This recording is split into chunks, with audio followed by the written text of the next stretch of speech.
Pourquoi le don de la divine volonté? Vous allez me dire pourquoi pas. Eh bien, pourquoi le don de la divine volonté? Plusieurs réponses. La première, toute simple, parce que Dieu le veut. Vous allez me dire, avec ça, on a tout dit et on n'a rien dit. Mais enfin, bon, Dieu le veut, c'est sa volonté. Souvenez-vous dans le livre de la Genèse, au chapitre 1, verset 26, « Faisons l'homme à notre image et à notre ressemblance ». Donc, le plan divin déjà est fait, l'homme garde cette image, il perd la ressemblance, mais enfin, il conserve l'empreinte divine.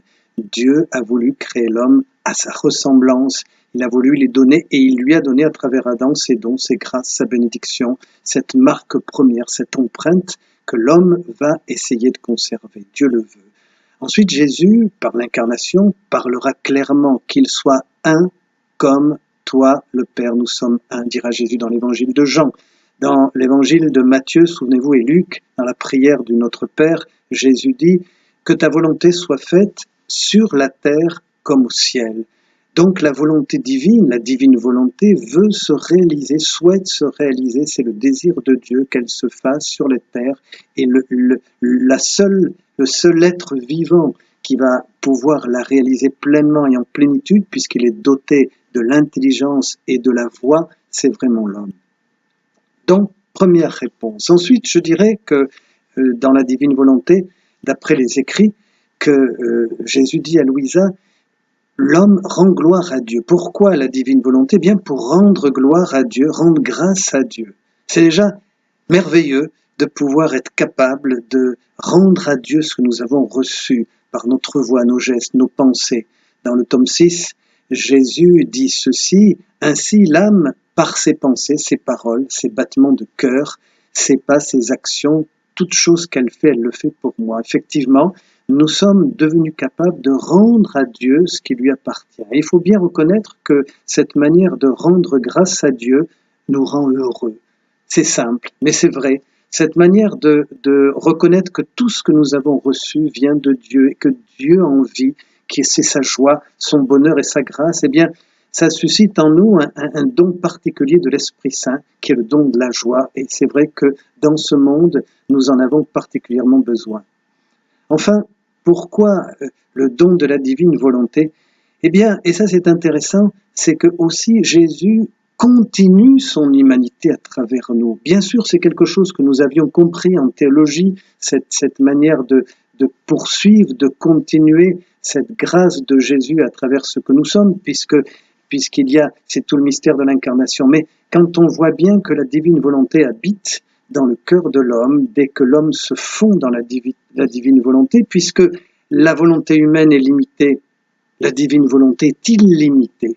C'est qui est extraordinaire, et ce qui nous montre qu'à partir de cette réalité, l'homme devient capable de continuer la vie de Jésus. Jésus prêche à travers nos mots, nos pauvres paroles. Jésus annonce cette bonne nouvelle. Jésus vit dans nos actions. Jésus vit dans nos pensées. Et il continue cette œuvre merveilleuse de la rédemption, cette œuvre d'amour qui s'étend dans le monde. Une parole de Jésus à Louisa qui éclaire très bien également dans le tome 6, le 3 octobre 1903. « Ma vie se continue vraiment sur terre, non seulement dans le très saint sacrement, mais aussi dans les âmes qui vivent dans ma grâce. Les créatures ne peuvent embrasser tout ce que j'ai fait, leur capacité est limitée.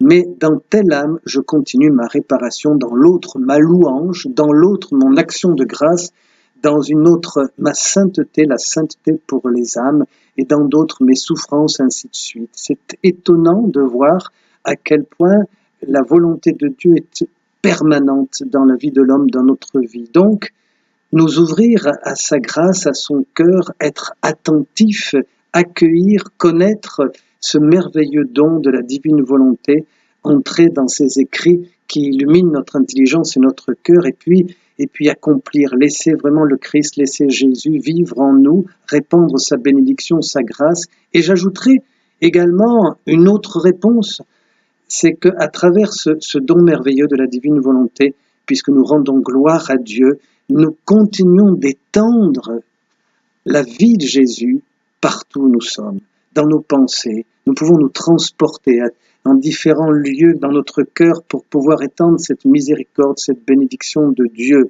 Nous étendons sa joie, son bonheur, nous étendons aussi sa bonté, sa patience, sa tendresse, dans ses rondes, dans cette manière de prier et d'embrasser ainsi tous les hommes, tous les lieux, tous les moments. Ce qui est extraordinaire, nous sortons du temps pour rentrer dans le moment de Dieu, et Dieu peut agir merveilleusement à travers notre vie, en toutes choses et en tout temps. Rendons grâce à Dieu pour ce temps et écoutons cette parole de vie qui nous transforme et qui nous change.